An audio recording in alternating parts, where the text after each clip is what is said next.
Isa rin sa nagustuhan ko sa ugali ni Aura dahil mapagmahal siya sa mga lula, which is ugali ko rin po talaga yon dahil lumaki po ako ng lula. Tuwang-tuwa sa kanya si Oma. Dahil si Oma ay isang Korean tourist sa Siargao, which is kami yung napili nila na mag-take care sa kanila at igala sila. Kaya naman enjoy na enjoy talaga.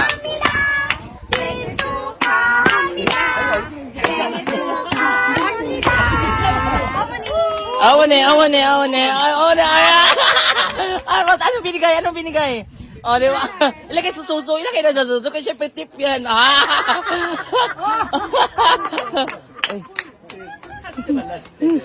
Habang pagala na nga kami, hawak na hawak ni Aura si Oma. Ang tuwang-tuwa si Oma. Pero hindi sila magkaintindihan dahil si Oma is Korean. Minsan silent language lang. While nakikipag-usap ako kang Oma, is minsan tinatranslate ko into Google.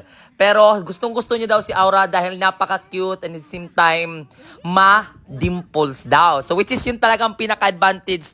As also na naging kasama ni Aura sa bahay, alam kong darating ang panahon, naaalis din talaga si Aura, which is, alam ko na yun kasi para sa sarili ko, people come and go. As long as nag-enjoy ka sa companion ko, as long as natuwa ka sa akin, iti-treasure ko po talaga, aalagaan kita. Minsan hindi naman, normal naman siguro sa tao na magalit, in the same time, pagsasabihan kung may mali na ginawa. Kasi para lang din naman sa kabutihan.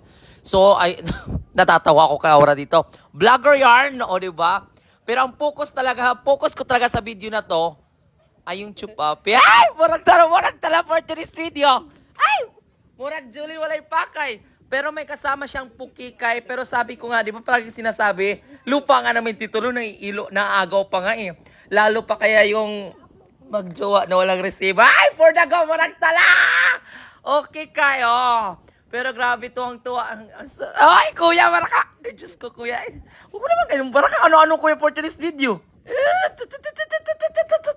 So, nandito kami ngayon sa Guyam Island. Hi, everyone. Then, ayan, nilibre kami ng mango shake. Oh, di ba, napaka-Bisaya accent. So, ayan. Ang pinakamaganda dito sa Guyam, ang daming magagawa yung island na to. So, nandito yung ginawa ko nilang human drone. Ayan, this is my sister.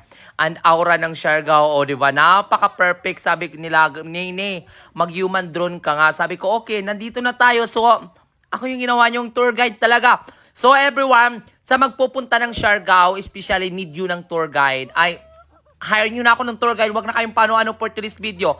Book your tour with us.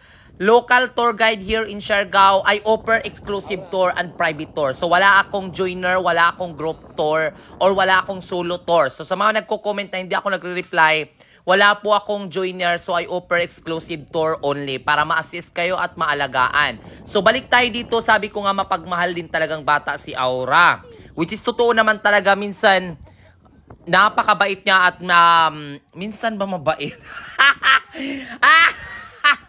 Pasaway ka mo. Pag kami lang po sa bahay talaga, iba yung mga atake niya.